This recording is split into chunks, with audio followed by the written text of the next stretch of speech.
with, which we're really excited about. And we are going to be talking about what is the Basel Convention.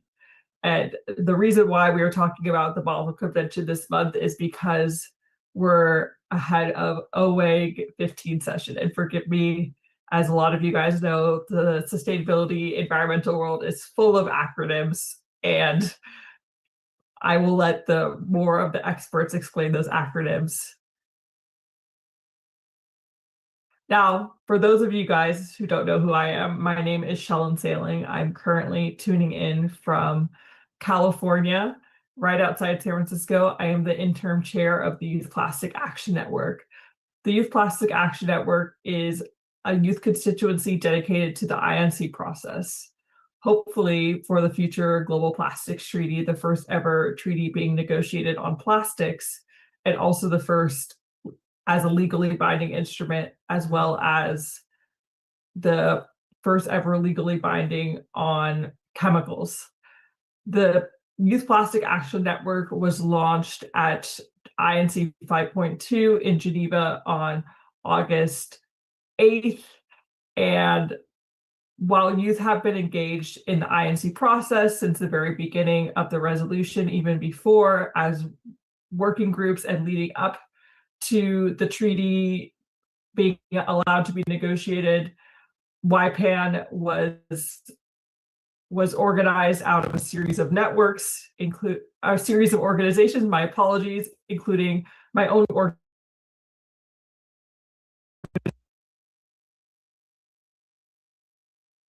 called Waves of Change. We are now 800 plus members growing, but we also, in our short time as being a youth constituency, we've trained anywhere. We still are trying to figure out this number, along with other partners, over 5,000 individuals, maybe upwards of 10,000 on multilateral environmental negotiations, and done extensive capacity building across with member states, businesses, state, civil society, and other stakeholders. I will now hand it over to Dr. Alexandra Harrington, who is a great friend, a mentor to I and many other youth. She is the chair of the IUCN World Commission on Environmental Law Agreement on Plastic Pollution Task Force. She's also the director of studies for the International Law Association of Columbia. She's an international legal advisor and scholars. Knowing her, feel free to just call her Alex. But yes. Yes, and then we will also have Jana Roddy. Apologies if I say your name wrong. We're super excited with the Youth Plastic Action Network to be collaborating forward with the Children and Youth Major Group to UNEP, also known as CYMG. She is the focal point of the chemicals and waste and pollution.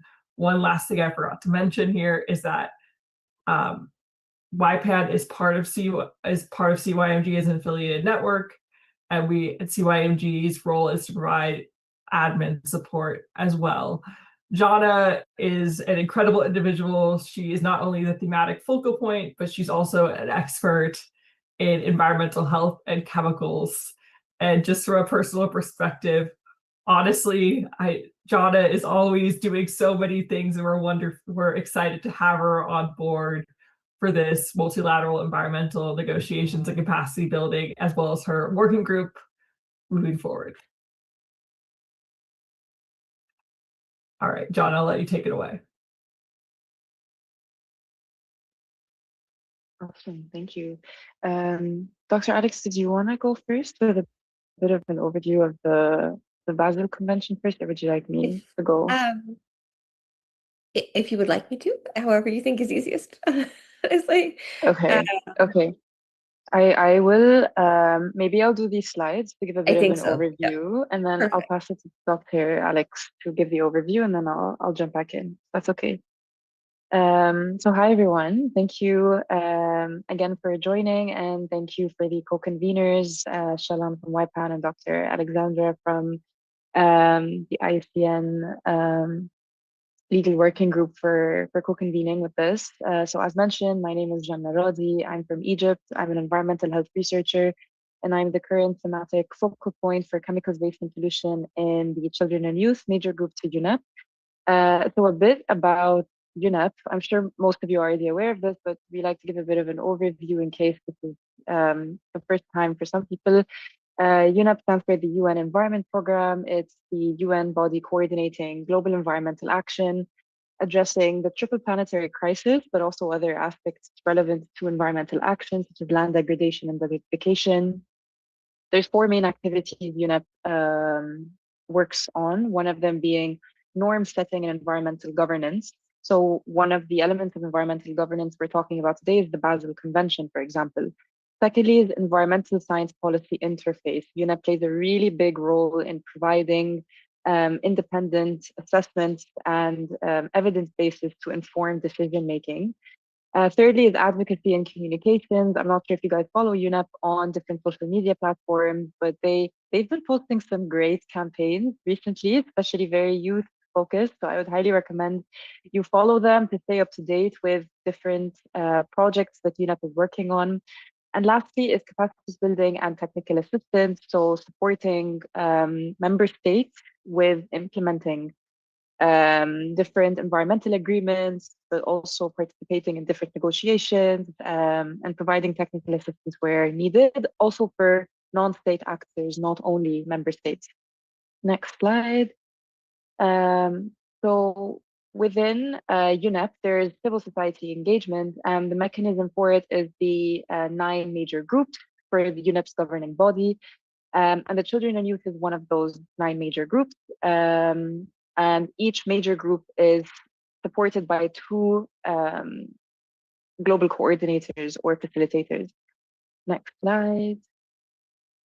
So the Children and Youth major group, we are mandated to coordinate youth engagement in different UNEP processes established via Agenda 21 at the 1992 Rio Earth Summit, and also was recognized for a very huge milestone resolution, one of the UNEA resolutions last year, the 6th resolution. And membership-wise, there's more than 2,000 youth organizations and networks, 68 of which are UNEP accredited, and there's over 15,000 young people from around the world. And our mission is to support youth environmental leadership through supporting youth engagement and policy making, expanding young people's access to decision-making processes, and also building capacity. And we're very proud to be hosting this session as one of our functions of building capacity in collaboration with YPAN and IUCN, WCEL. Next slide. So you might recognize in my background, there is the Youth to Beat Pollution logo, and this is a campaign that we launched last year officially at the Youth Environment Assembly, right before the United Nations Environment Assembly, UNEA. And the purpose of this campaign is to work on 3 angles. One of them is to translate complex science relevant to pollution, chemicals, waste to young people, for them to be able to engage in action, whether that's in policy making or in implementation or whatnot. Secondly, is to strengthen youth engagement meaningfully in different governance spaces. And thirdly, is to amplify lived experiences through storytelling, social media, and whatnot. And I'm happy to see some of our task force members who have been elected this year in this call. They have been a great support, and also hopefully finding it incredibly useful for their own careers. Next slide. Okay, so before I go through this activity, I do want to pass it to Dr. Alexandra Harrington for her to share some overview about the Basel Convention, and then I'll take you guys through a small activity to hopefully reinforce some of the details. Thank you.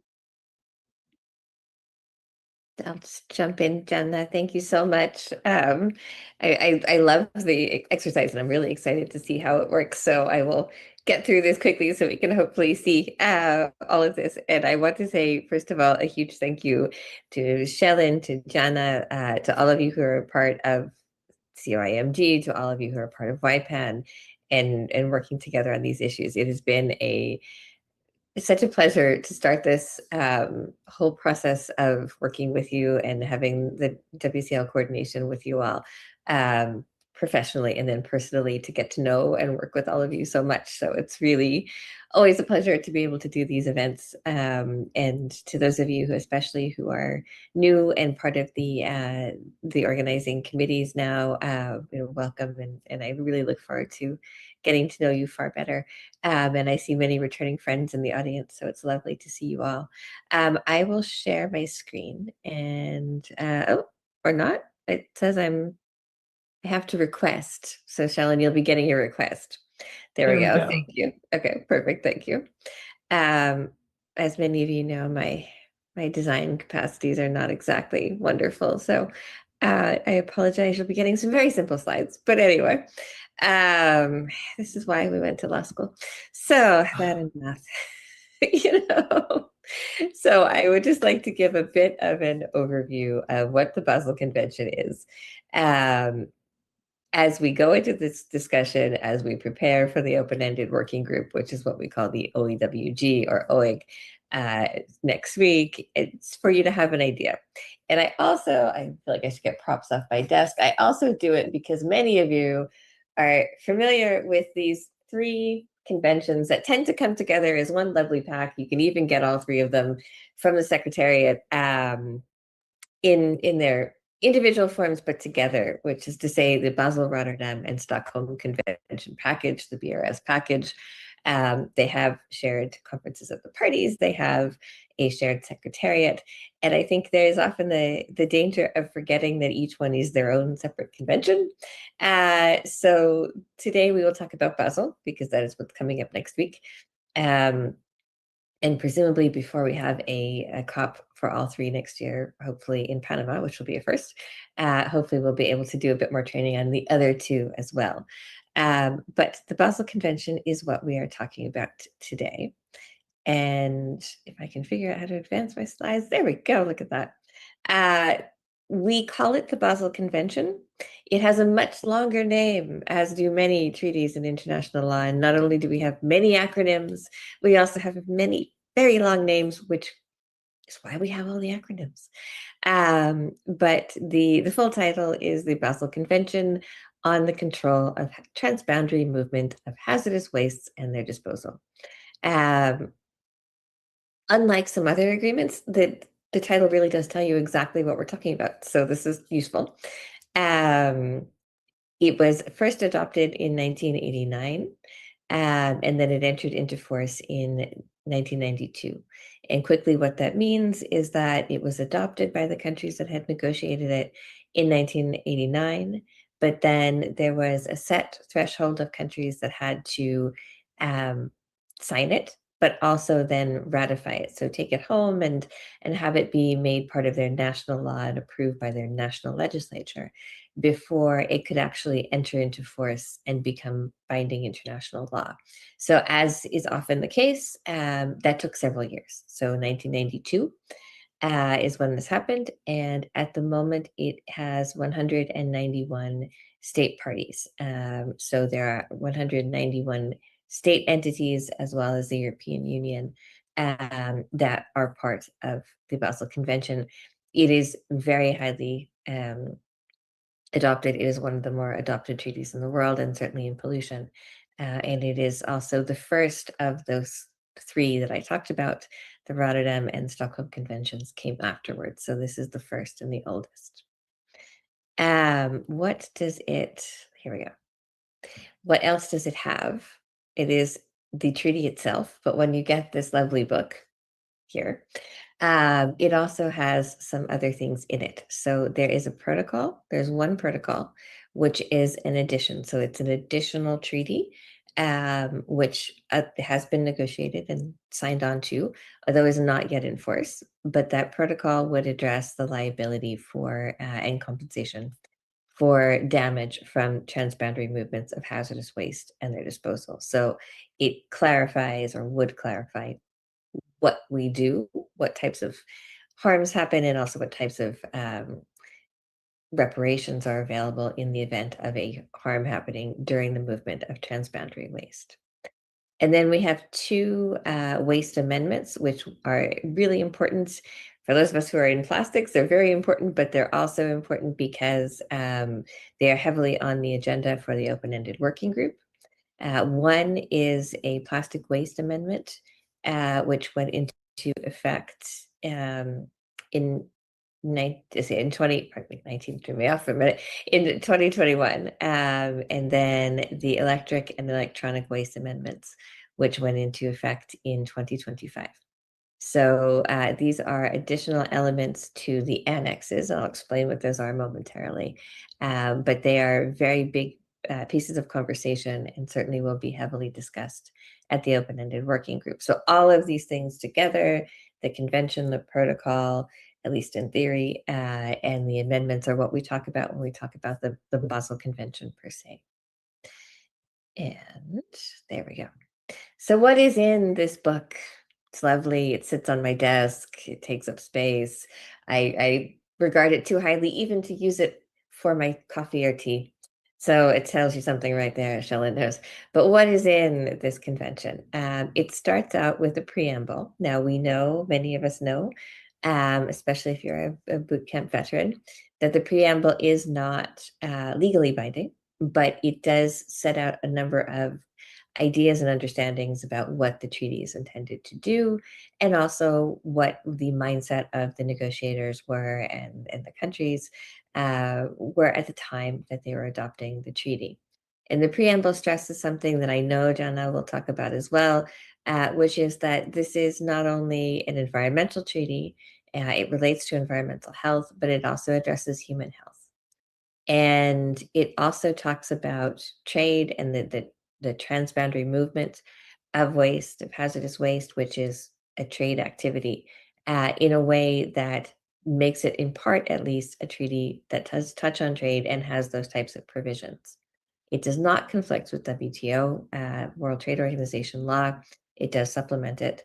But it is important to note that when we think about Basel, as when we think about any of the pollution treaties, the issues are so much more than simply being classified as pollution per se, or even environmental per se. There are human health issues, there are trade issues, there are also biodiversity issues, etc. So it's an important thing to keep in mind when we're thinking of all of the provisions that we'll now discuss. So what does it actually regulate? There is a specific scope in this instance that explains to us what this treaty regulates. So it regulates any waste falling under Annex 1, which means categories to be controlled. So the annexes in this treaty, as in Rotterdam and Stockholm, are very important because we had an agreement. We're going to regulate all of these things. But rather than spending years trying to decide what they were before we actually adopted the treaty, there was an understanding that we would create an annex system, and the first and subsequent conferences of the parties would address what exactly would be in the annexes and what would be covered. So the Annex 1 types of waste categories are within the scope. Wastes that are not in Annex 1, but that any country that is a state party says we are going to consider hazardous waste will automatically fall under the scope, as long as they inform the Secretariat of that. Annex 2 wastes, so those that are classified as wastes requiring special consideration.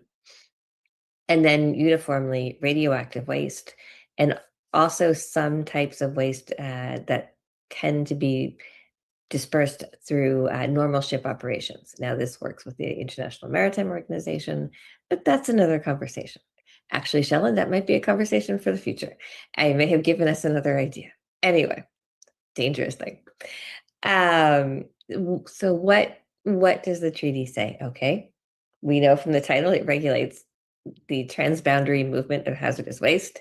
Transboundary means it crosses a boundary, it crosses a border. So this is not something that we are using to regulate domestic only. We are looking at where a piece of, say, radioactive waste goes from one country to another or crosses multiple boundaries to get to a final point. And under this treaty, countries have the obligation to prohibit the import or the export or transportation of waste that are covered by the definitions and categories of hazardous waste. And when they are allowed to import or export this type of waste or allow it to pass through their territory, they must ensure that there are capacities in place to receive and handle in an environmentally sound manner these types of wastes. So what it means is if you're a country that is going to try to ship out hazardous waste, before you ship out hazardous waste, not only do you have to go through the prior informed consent requirement, we'll talk about in a minute, you also have to make sure that there really is a sufficient capacity of the state that's going to be receiving it to handle it. And you're not just sending it off into a void to overwhelm a country that might be opening up space because economically it makes sense for them to open space, but they can't actually process it. So they're signing on potentially for very severe environmental damage. As part of the core elements of the Basel Convention, we have the requirement to adopt laws, also to address matters that are criminal but administrative as well, to put all of these elements in place at the national level. And what other things do we have? I think I skipped it. Yes, I did. After all these years, you'd think I'd know how to do my slides, but no. So I mentioned prior informed consent, and this is something that is really critical for Basel. Before the shipment of any item of hazardous waste can happen. So a company has hazardous waste, it produces hazardous waste as a byproduct, say biomedical waste, and it wants to ship that from its home country to another country to be disposed of, stored, etc. Before that can happen, there are a series of different types of information sharing exchanges that have to occur. So the authority, the state that is the home state of the company wanting to ship, will have to inform the destination country that this is something that's been arranged, it's being planned for, and it will have to give a time period during which the receiving state, the state of import, will have the ability to say, yes, we're okay, we will take it, or no, we do not want this, and we don't have the capacity. And that's what we mean by prior informed consent, is that before we get to this is on a ship and it's making its way to another port, it is something that is at least notified to the local authorities, and they have the ability to say yes or no as to whether they want to receive it. And there are a number of provisions explaining the times involved. So how much notice do you have to have? What is the procedure? We also have a number of rules coming out of the conferences of the parties about this. In addition to this, the Basel Convention has a re-import duty. And I always mention this because it's something that people don't think about.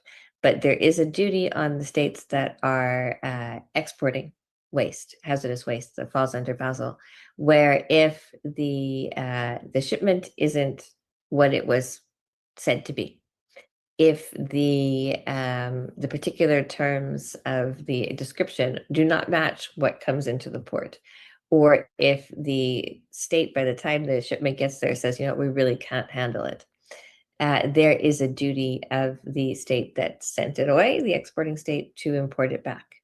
So that is a very important thing, because it's a check, at least in theory, on how we think about the obligations for who has to deal with hazardous waste once it leaves home.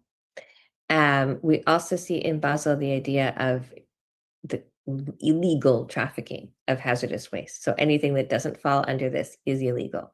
And it's illegal. The idea is that states are supposed to put this in place in their legal systems, that it is an illegal activity. And certainly states have the ability to be called out for this through the compliance system that is established in protocols as well. And I will point out quickly that the Basel Convention also provides for state parties to have the ability to enter into other agreements, so bilateral or regional or multilateral agreements that touch in part on things that are covered in this, as long as they don't make the obligations lower. So if we're thinking about this in the concept of Rotterdam or Stockholm, they all work and complement each other very well, although there are some areas of overlap. And this is how we get this, and it's how many treaties actually work together in that same system. But I always like to point that out because it's become very controversial, especially for those of us in plastics. We know this well. And just a quick wrap up here, there are obligations to share and transmit information on accidents as well. So this is interesting when we think about the process of transboundary transportation of anything, especially hazardous waste. It will typically go by ship. It will not typically go by air. So there is an obligation on the state of export, the state of import, and then any other state in between where the hazardous waste or the ship containing it passes, to inform state of import, state of export, and also any other, say, neighboring states that may have coastline that would be affected if there is a spill, if there is a problem, etc. So they are aware of this and they can take steps to mitigate it. In addition, we have the really structural aspects. So the Conference of the Parties is established for the Basel Convention. It meets every 2 years. So it's now on odd years. So we will meet next year in Panama. We met last year in Geneva. And it also allows us to have the open-ended working groups, which for those of you who are familiar with the climate change concept and the way that that works, is very similar to the substance. It's very similar to the intersessional work we see done in Bonn every year, where this is considered to be an intersessional period to shape the agenda for the next COP, which will happen next year. And we also see in the Basel Convention the creation of a secretariat, which, as I mentioned, is now part of the combined 3 secretariats. And that function is fulfilled by them out of Geneva. And I know that Jana will talk a little bit more about this, and I think Kwame might touch on it as well. But the idea of having regional center areas under the Basel Convention, sometimes also working in tandem with the Stockholm Convention, is something that has grown out of the Basel Convention itself.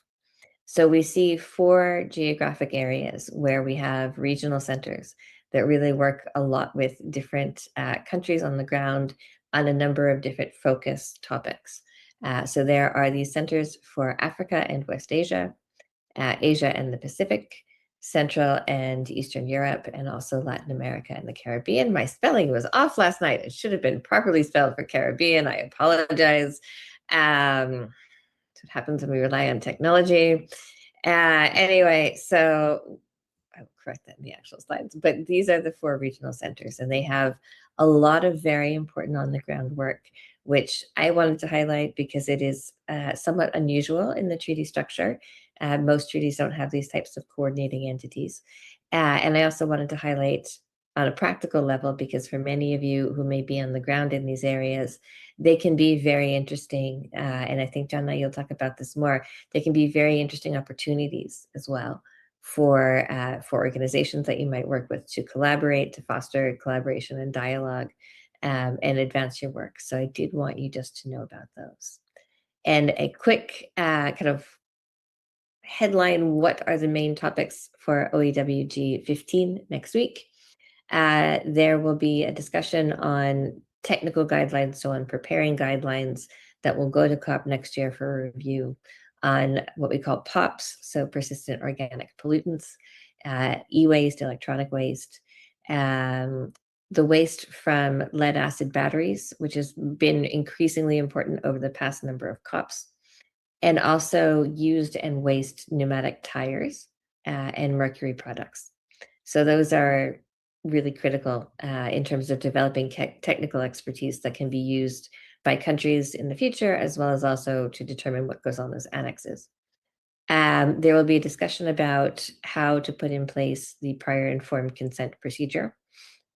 There will be a discussion about plastic waste, also used textiles and textile waste, which is something that really is becoming a much bigger issue now.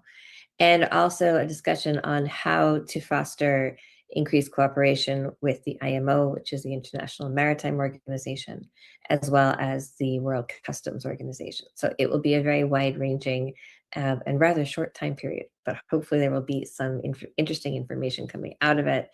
I'll stop sharing my screen. And then what we should also think about doing as we get kind of into the post period and we have things available for analysis is then perhaps talking about what comes out of that, and certainly what goes forward into Panama next year for the COP. So I will stop talking. You've heard way too much of me, and turn over to Jana and let you do the really interesting scenario. And I await your answers and your ideas. Thank you. Thank you so much, Dr. Alex. That was amazing. I wrote so many notes. My paper is filled. Thank you for that. It's always great to hear from an expert share the information rather than searching for it online. It's really technical and complicated, so thank you so much for that. So for my part, I wanted to go through a bit of an activity with you guys just to solidify the information and just help you relate and connect to the challenge of transboundary movement of waste and the questions that member states might be going through during this process. So for this part, I want you all to give your full attention for like 5 minutes with me, okay? So I want you to imagine that your country receives a proposal to import a shipment of a collection of waste, used laptops, phones, other electrical equipment, some textiles. The company that's presenting the proposal says that all of this materials and these equipment is intended for reuse, repair, and refurbishment, not for disposal. And they explain that it could provide your country opportunities to access affordable devices for schools and students, to create repair sector jobs, and to generate income and trade opportunities for small and medium enterprises. So on paper, this might sound like circular economy opportunity, and it could help close the digital divide and support local repair businesses and keep useful equipment in use for longer periods of time. But now let's add a layer of reality that faces many countries. Next slide. The constraints. So what if your customs authorities, so the customs, the borders which receive different people, but also objects across borders, what if your customs authorities do not have the equipment or the time to test every device and to check every equipment in the shipment? And what if the shipment documents only say used electronics without showing whether the items are functional, if you can actually use them? And what if your country has repair businesses, but it doesn't really have a safe system for collecting damaged batteries, circuit boards, and non-repairable equipment after? And what if your informal workers are likely to dismantle unusable devices by burning them because the safer facilities are unavailable? So this is usually the dilemma that makes the Basel Convention really necessary of how do we distinguish between genuine circular trade from just the transfer of waste and risk from one country to another. So you're in this scenario, this shipment wants to be delivered to you from another country, and you are advising your country. What would you need to know before advising your country to either accept, to reject, or accept with some conditions? What information would you need to require? I would welcome you to put something in the chat, things that you've been thinking of. You're receiving this case on your desk, and your country representative is asking you, what do we do? Do we accept this shipment? Do we reject it?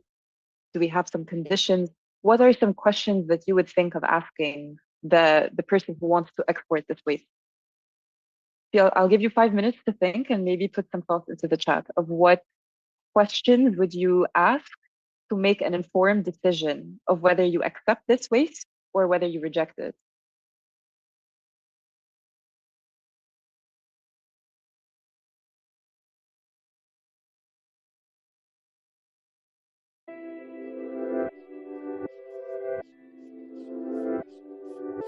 Any thoughts, any questions to please do put it in the chat, or if you have something that you want to share, you could raise your hand really quickly.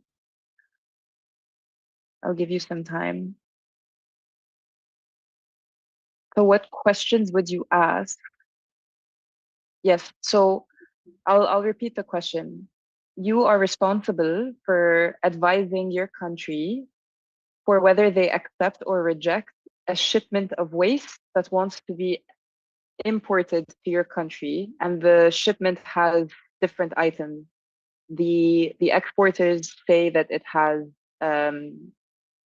devices, it has textiles, it has different materials that can be useful for your economy. I see a comment. Number of items, yes. How functional are they? What materials are used in their making? Yes. Level of toxins, very good. Adi, that's a good point. Jessica says, condition, functionality of product, some kind of verification system, a proposal for reuse and repair. Yep, that's awesome. Audited certifications. Yep. Okay, I really like the comments. Let's I see another one, last one. Ability to screen waste, disposal systems, evaluation of environmental and social impacts, total value, absolutely. What are the conditions of the products? That's perfect. Wow, you guys are spot on. That's awesome. Okay, perfect. So let's go to the next slide, and let's go through the questions, which you guys touched on perfectly, actually. So the Basel Convention, as Dr. Alexandra has shared, gives countries a common language for answering these questions. So before any shipment crosses a border from one country to another, the Basel asks four simple questions. This is just a framework to think and to understand. First is, what is it? A lot of you said exactly that. What is in the shipment? Is it genuinely a product or used equipment for reuse, repair, or is it waste? Can you no longer use this material? Is it just a transfer of risk from one place to another? So as mentioned by Dr. Alex, there's different annexes that categorize the types of waste. So Annex 1 usually has the waste categories. There's many different categories. You can check them, and we can also follow up after to simplify all the different waste categories.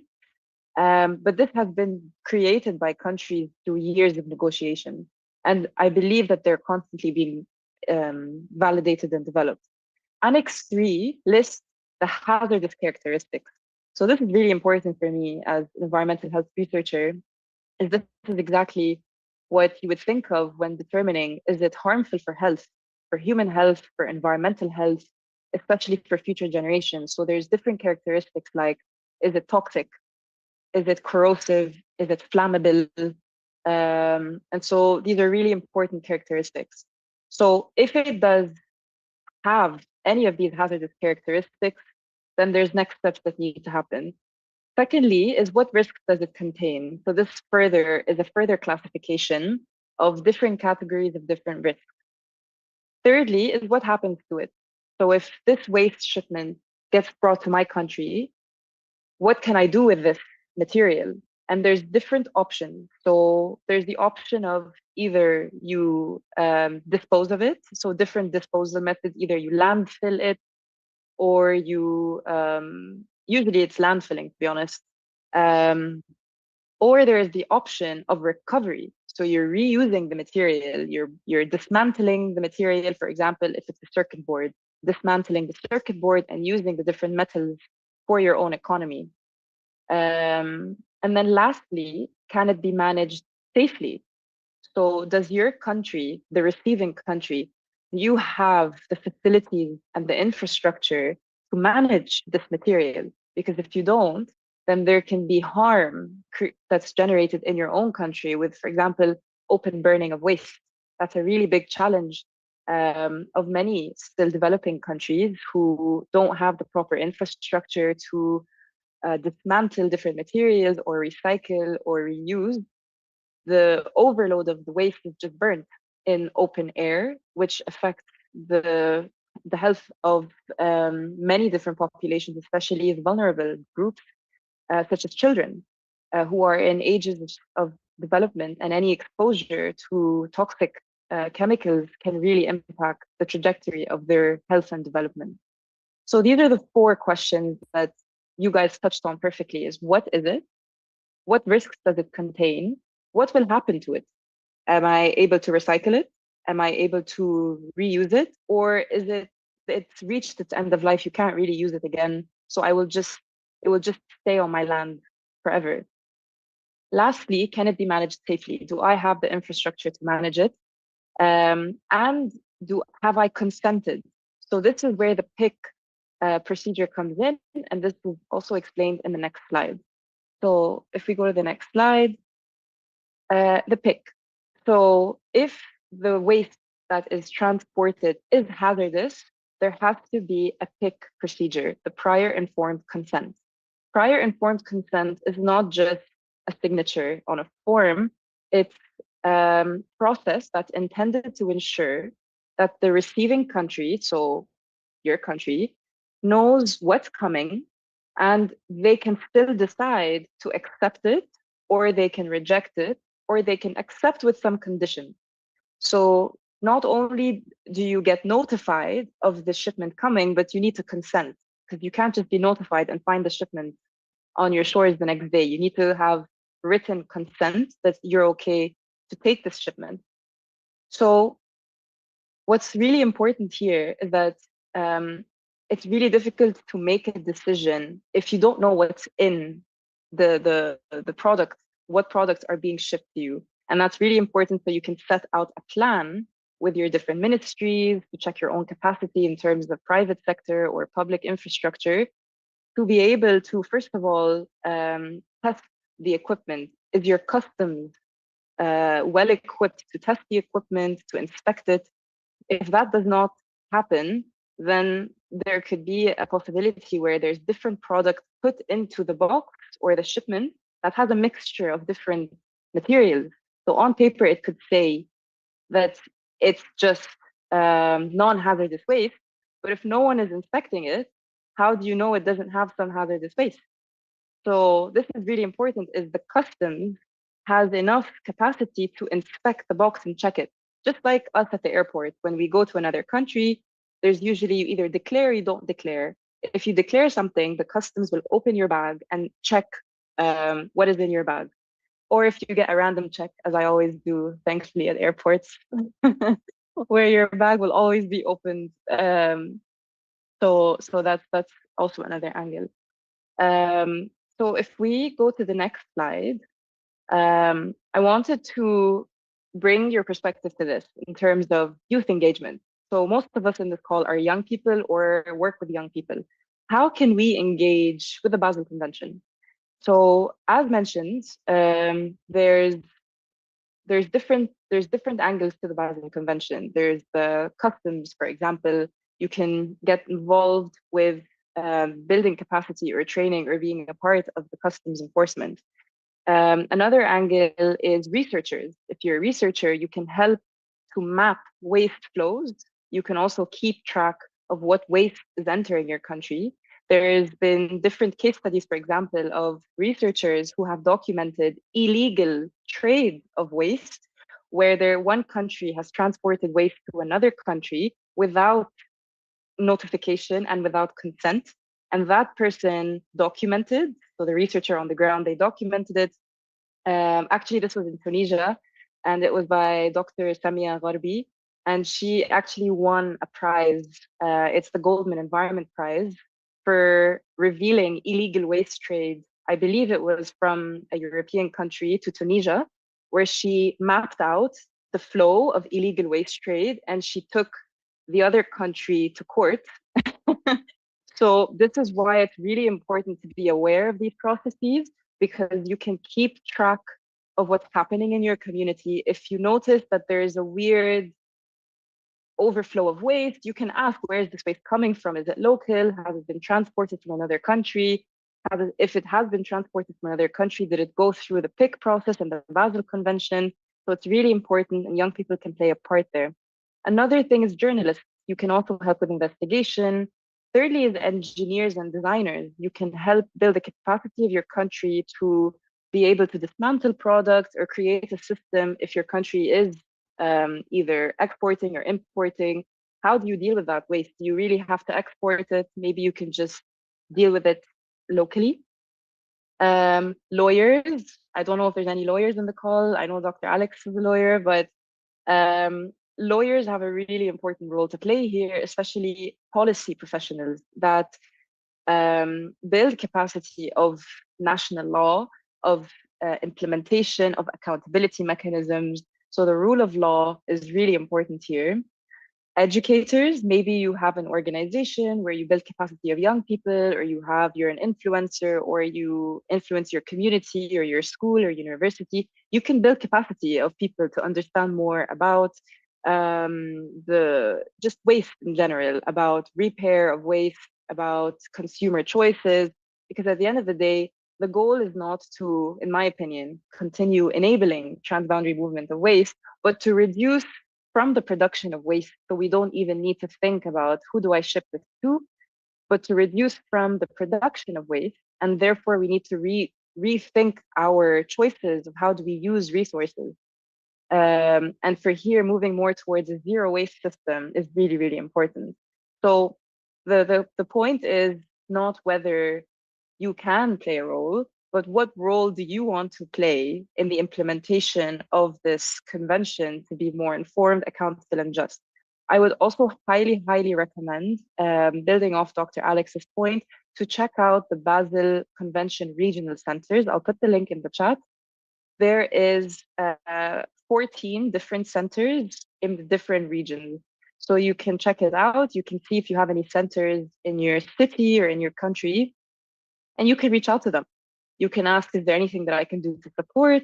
You can check if they have any capacity building sessions, or you can see if there's any calls for support, or you can see how maybe even you can help them with the work that you do. So I would highly recommend you check out the regional centers and see how you may be able to support them. And then I'll leave you with one last question of, just based off of all of this presentation, to start thinking of what role you would want to play. Maybe it's a role you already have, or a role that you can create to be able to help with the enforcement of this convention and to support your country. So I will leave you with that question and see maybe if it may influence or inspire some ideas for your own journey. And with that, I conclude and pass it back to you, Sharon. Thank you so much, Jana. And honestly, from both of you, I think we don't talk about Basel enough in the INC process or the plastics treaty negotiations. Having learned more about it now, and the importance of it, and also a really insightful scenario as well. I think it just really puts to fruition, and applies what we learned. So amazing information, and I see the chat is buzzing. Now we will hear from the African regional perspective on the Basel. I would like to introduce you to Kwame. He is the executive director and founder of the ACO Foundation and the African Youth Alliance for Chemicals and Waste. I know he is here, so if you could unmute your mic.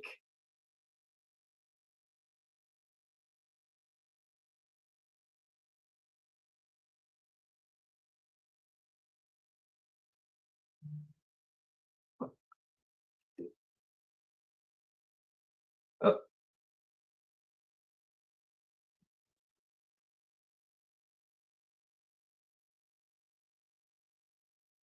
I do see him in the call. Maybe it's just connection.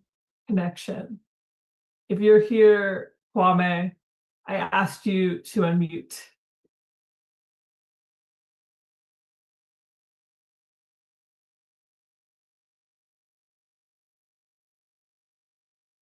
We could always go back. Maybe if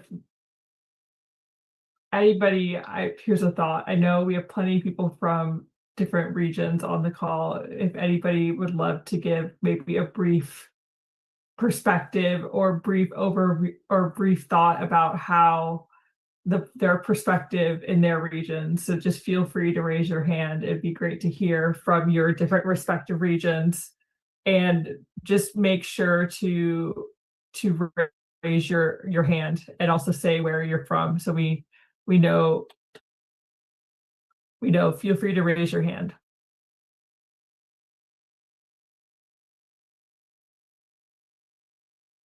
I'm also following up on the comments. There's someone who, Jonathan mentioned that he took the UNITAR course on the Basel, Rotterdam, and Stockholm conventions, and that this training has reaffirmed what he had learned.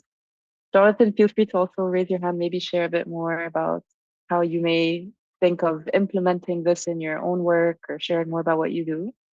I see we have a hand up too. Yes, Leonardo. Thank you. Afternoon. Good afternoon. I come from Kenya. I'm in Nairobi now. In Kenya, we have a situation here where a British petroleum exploration company was given license to explore for oil in the northern part of Kenya, and they were actually not under any supervision.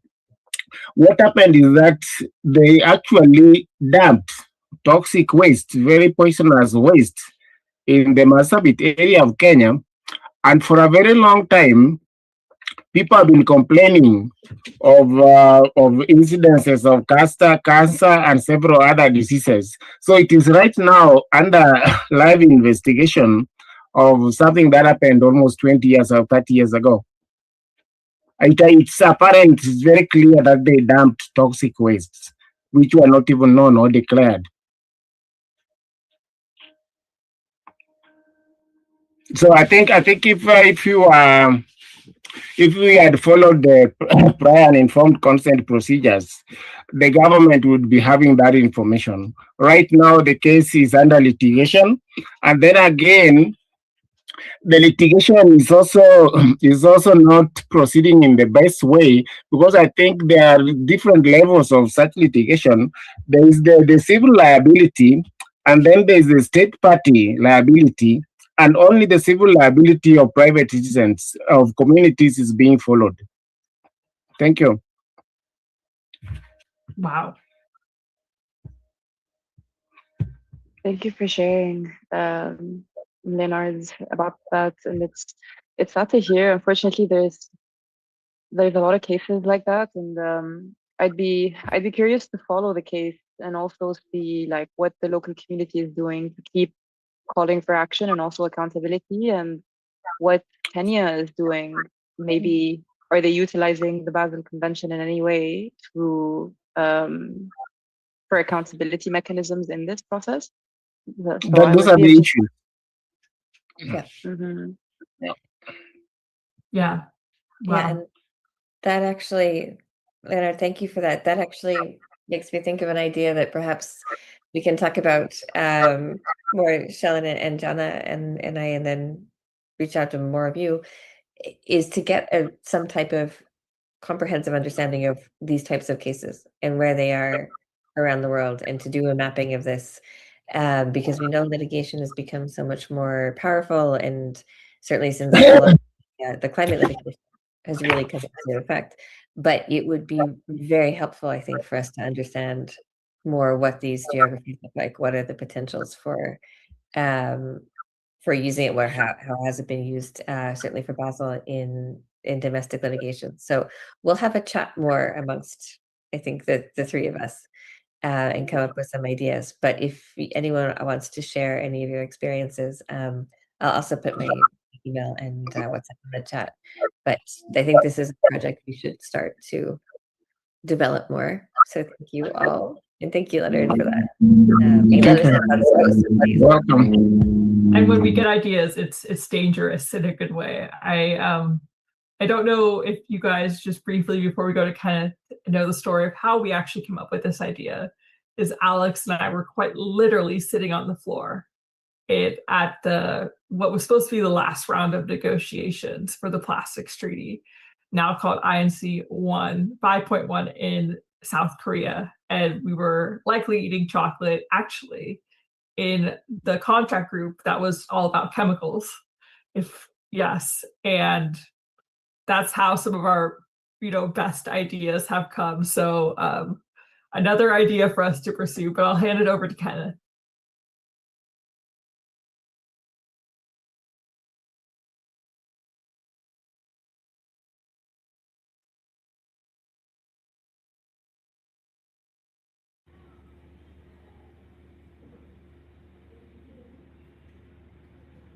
We can hear you.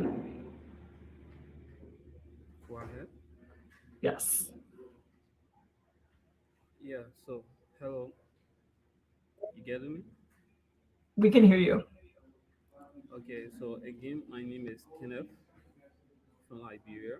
I'm happy to be here. I guess it is not my first time attending the youth program here. It's always a privilege to be here to learn and to also make my case on behalf of the young people of Liberia. It's a privilege.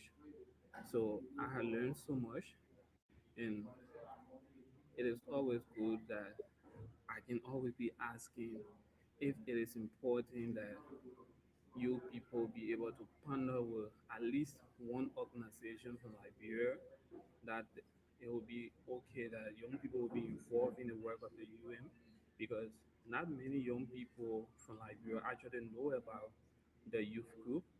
And for me, I'm recommending now that if the youth group can be able to work with my university, because from where I attend, there are a lot of young people who doing environmental science, marine science. So I'm recommending my school so that we can be able to work with my school, the science department at least, so that more young people from my country can be able to be involved in these activities. Because I notice that always time is Kenneth, and I don't always want it to be me. I want other young people to benefit from this presentation, this lesson that we have been taught. It is very important that other young people can be able to learn and impact themselves. So I'm kindly asking the body to please work with my university, most especially the science department. If I can schedule a meeting with the science department chair or the team of students of my university, it will be very important. Like right now, I'm on campus. You can see there are a lot of students in the library where I am. They are studying. So it'll be important that you work with us in Liberia so our voices can be heard too, because as you all know, our country is one of the poorest, but yet and still we have smart young people in our country. All we want now is the opportunity to learn, people who will be able to care of father. So the university I attend in Liberia is called the United Methodist University, and I'm asking that you will be able to work with the science department at least to strengthen them for most of the knowledge within the work with us.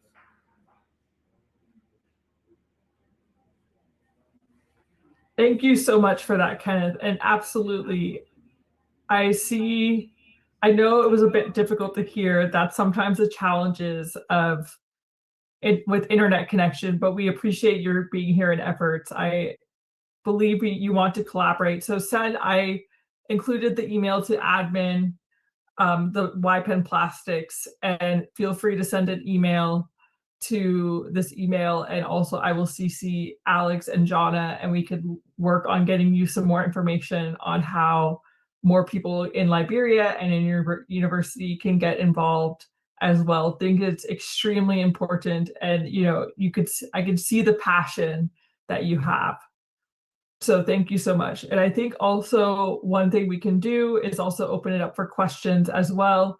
I see it. I apologize if I mispronounce your name. So feel free to share your own experiences in your own countries with the Basel Convention, or ask questions for any of us. So I hope I pronounced your name right.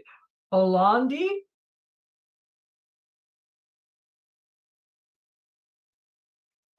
Damilola? Yeah. Oh, unmute yourself again. Okay. Yeah. Thank you for. I'm Damdola David from Nigeria. I'm from the southeast side of Nigeria, whereby we are troubled by a lot of flooding. And like what my brother said from Kenya, most companies operate here without properly disposing their waste right. So that gave me a lot of concern about meeting the company one-on-one and talking to them on their waste disposal effect, because the rate at which the risks are being deposited in our water bodies is so alarming. Like the textile companies, they don't manage their wastewater. So I'm so glad to be on this platform to also hear from the Basel Convention, and we're looking for ways to combat that challenge. I want to make sure that waste disposal is sustainable. So it gave me a right when you ask the question about transferring waste from different countries or different parts of the world to each other. That's why I was saying that there must be a scalable approach. There must be a sustainable approach in mitigating the effect of waste. Because where I'm based in Nigeria, the southeast area, the government are not really acting more on the waste disposal effect, and it's really causing menace. It's causing a lot of toxicity in our environment, and thereby, number one, it's causing a lot of reactions to our water bodies. It's causing a lot of effect on our through burning, because mostly they burn this stuff, and we don't have a proper waste disposal system. Those are the challenges of developing economies, like I said. We are looking for a way as youth to have a platform in order to raise our voice, in order to mitigate this effect. Thanks very much. Thank you so much for that really interesting thoughts and examples. I see Kwame is raising his hand, so I will hand it over to Kwame to share an African regional perspective on the Basel.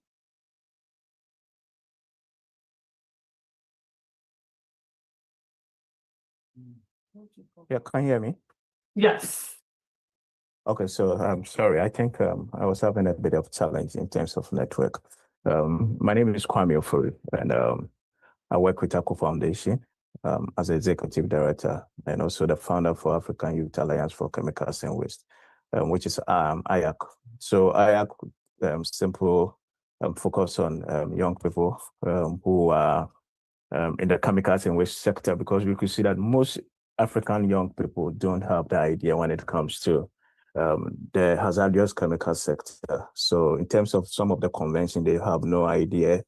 And representative-wise, even most of this convention, most young people from Africa sometimes don't have the chance to participate. So as part of what we are doing is to engage more African people, particularly young people, so that they can understand some of this convention and also hold their government accountable, and also try to find solution, what we believe in solution-wise, to resolve some of the issues that are happening.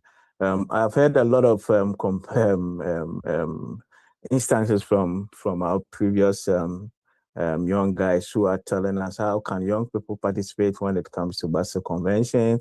How can young people participate when it comes to the Rotterdam Convention and stuff like that? But I think this is all about information. And if we are able to get the information right, things will be done right in our country. Today, I just want to talk to you about the Bamako Convention, which precisely deals with the environmental treaty in terms of hazardous waste of toxic chemicals. When you look at these conventions, even though it's a treaty for the Basel Convention, is a treaty for the group, at least there are certain things, some of them need to locate to Africa. Location to Africa, which I mean, in terms of Africa, what Africa is also doing in terms of hazardous waste, what Africans are doing to resolve some of the issues. So there's an aspect called the Bamako Convention, which is an African environmental treaty that protects the continent from hazardous and toxic waste. All right, so how can Africa prevent themselves from this toxic waste? I learned in one of the discussion with Dr. Alexandra Ailey, I think Jano asked about how would you know this is not waste? This is where it's being imported to a country. It's not about waste. Is it electronic car? Is it circular economy, which is coming to help the country? Or is it a textile waste or something like that? Like in my country, we have the textile waste, which we instead of making it as a textile, we term it as a fashion. So waste which is being imported to our country is a form of fashion. So what are Africans doing concerning some of these things? And what can even young people do when it comes to some of these things? I will talk to you a bit briefly about what is Bamako Convention and what can young people do to learn at the same time to get their government accountable, and how best they can find remarkable solutions to some of these things when it comes to the legal waste in the system. All right. So the Bamako Convention was adopted in 30th January 1991, and it entered into force on the 22nd April 1998.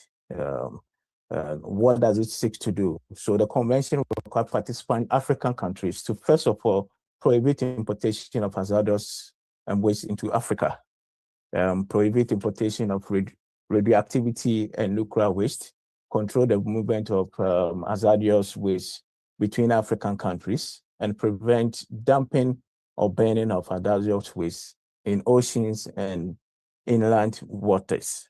So some of these things, why are they saying that? Because they could see that Africa has become a dumping ground for some of this waste.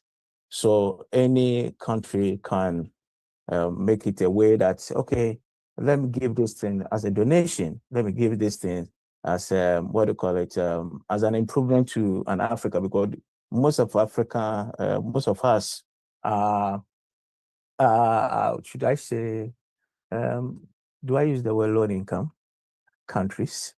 Or I don't want to use the word that can create an issue, but most Africans, we don't have the capacity to do certain things. So some of these foreign countries, some of these big countries try to send some of their waste and import them into Africa. And most of these waste are very hazardous. Some of them are very, very toxic. In my country was some recent back, when it comes to e-waste, we were one of the dumping sites for e-waste. And when people see it, most young people within Africa or in my country saw it as an opportunity for them to work. So some of them go by, take some of this waste, but they forgot that some of these chemicals affect their body. So the issue is, after so many years, after a year like 20 years, 30 years, you could see that the productivity will be coming down, because some of these people that are doing, those young people who are doing that, later on will have effects of other sicknesses which may not may hinder their progress when it comes to productivity.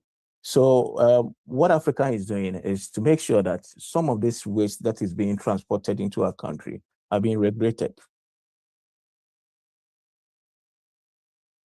So the Bamako Convention was talking about it's talking about some of these things. So what can we young people, what can we do to prevent some of this? And that's whereby IIA came to force for young people to understand, for young people to know that there are opportunities, there are things that they can do, there are solution-wise that they can do. And as part of it, one of the things that we are doing, and we were even happy to partner with CYMG, is because we need to make people understand what exactly that are going on, what the Bamako Convention is being linked to the Basel Convention. What are the criteria, what you need to know and what you don't need to do, things that are supposed to be understand, things that are supposed to, when we talk about waste, what do we mean by waste? When you talk about chemicals, what do you mean by chemicals? So this is whereby we come in to educate young people and to educate the community so that we can have remarkable solutions to some of these things that are happening.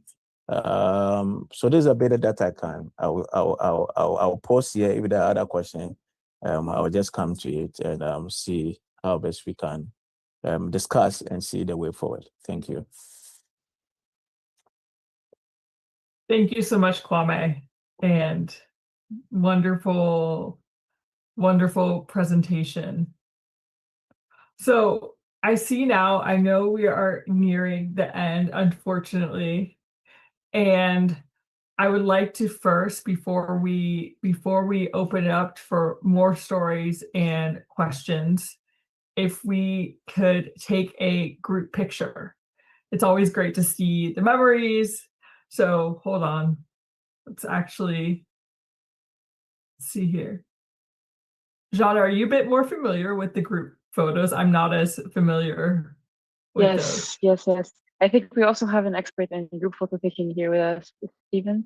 Oh, yes, Stephen. I have to hand it off to Stephen, honestly.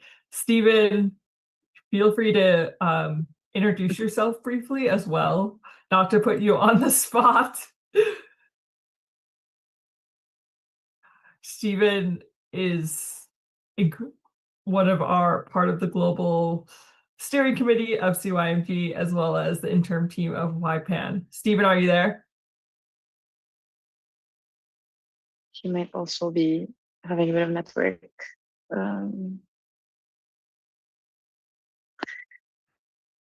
network gymnastics. Maybe in the meantime we can exercise our own skills of screenshotting. I will try my best. I'm not as good as Steven, but I will try my best. I will So make sure I maybe prepare for next time. Yes, exactly.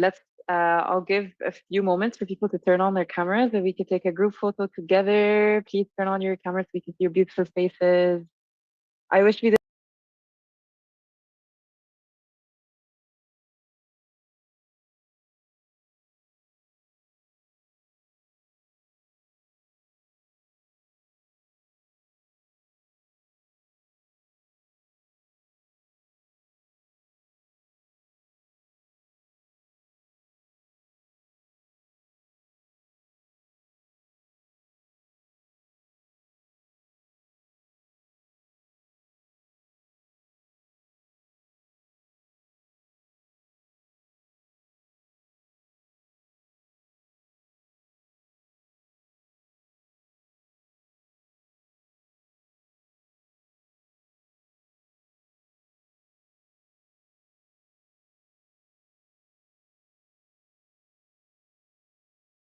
Oh, that's cool.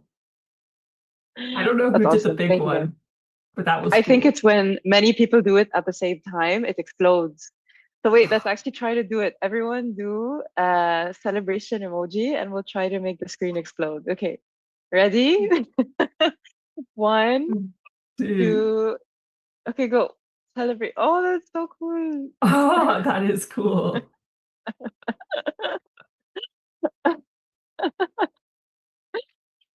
I need to spend less time online. Okay. That's perfect. Thank you guys so much. Amazing. And I know Nessie has been waiting very patiently. Feel free to share your experience with Basel. And we have about, doing the math correctly, 7 minutes. So we'll do experiences, our questions. Just I ask you for time's sake to keep it brief. So Nessie, feel free to share your thoughts or questions.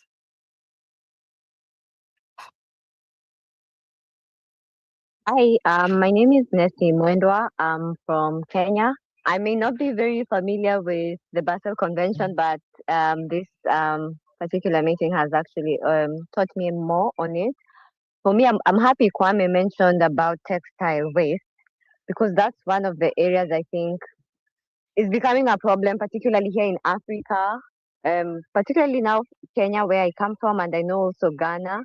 There's so much textile waste that's coming in. I know some people are trying to make it sustainable, so to speak, and I'm wondering how can we maybe form regulations about it? And what I mean by making it sustainable, I've noticed more people are buying these textiles, used clothes. Thrifting is becoming more fashionable. I know that also means more of a consumption, but some of these sustainable practices include buying these thrift clothes, including the damaged ones, which I think are the ones that's causing the most problem. and turning them into or using them as fabric to make other outfits and clothes. So I was just maybe I'd like to hear more about how can we maybe close that up when it comes to textile waste and clothes, and how we can ensure that we protect the environment, particularly the disposal of these textiles. Extremely interesting topic. Go ahead. Can I go? Okay. Yes. Oh, that's interesting. It raised hand without me raising hand. You can raise it. You can raise your hand if you like go like this. No way. Wait. Yeah. That's crazy. I didn't know. Okay. I love that point. Thank you so much. And it's something I've personally been thinking about a lot as well. I mean, the classic response will be for us to buy less, right? Like for there to be a reduced consumption of textiles, so there can be a reduction of the waste. I think that's one of the things. Another thing is the redesign of the materials of textiles, because the problem is textiles that are not natural. They're made, a lot of them right now are made out of synthetic materials, plastics.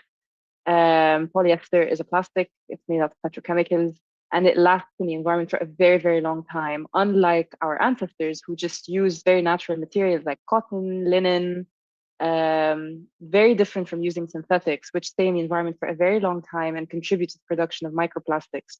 So, and they don't last very long. The natural fibers last a lot longer and get passed down generation by generation. So I think on one angle, it's a behavior problem. And I would not put that burden on all cultures in the same way. I think there's different markets that consume a lot more than other markets. And this is even shown with the Global Waste Management Outlook report. I can put the report in the chat. This was published by UNEP in 2024 that shows the ratio of production of waste is different between developed and developing countries, whereby the developed countries per person, there's a lot more production of waste compared to the developing countries. So when we say behavior change, I think it starts with communities that may have a higher standard of living or whatnot, that may have more of a higher access resource-wise and financially to purchase more and may be contributing more to waste. And so I think it's important to differentiate who is producing the most waste and who is being impacted by the transport of that waste. And this is exactly the distinction that needs to be talked about as well, is a lot of times where waste is produced, like textile waste, it's not necessarily impacting that community, it's being transported to another community that didn't create that problem. So there's two angles of the transport of that waste, places that don't have the capacity to handle the waste. So it just lies on the shores or it gets burned, or people try to upcycle and recycle, but there's also a challenge with that.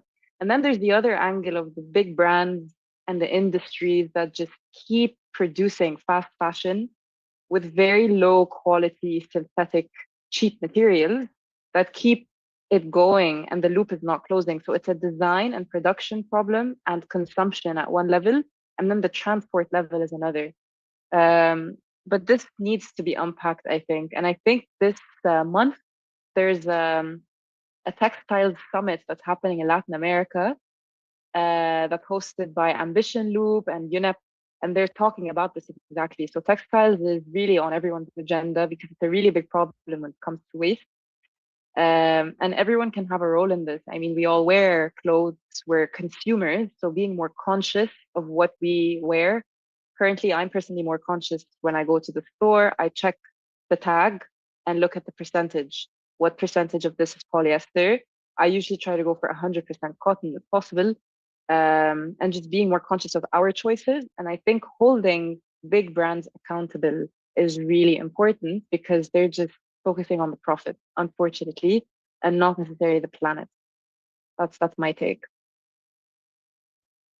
And just to jump in, first of all, the textile summit is, I think, an excellent point about how conversations are starting, and it's a starting point for future growth. And I just saw a comment about EPR. Absolutely, definitely, and that's something that in the plastics treaty we discuss. It's not as much really in Basel yet, but I think it most likely will come into it. And I wanted to point out two things. First of all, there is a section of the open-ended working group for Basel next week that will be focusing on textiles and also used textiles as well as textile production.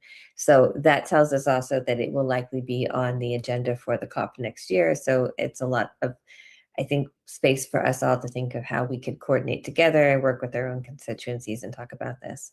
And then finally, just to point out that there are some interesting legal initiatives, not in the international scale yet, but in kind of national or regional context. So the EU has actually just passed legislation.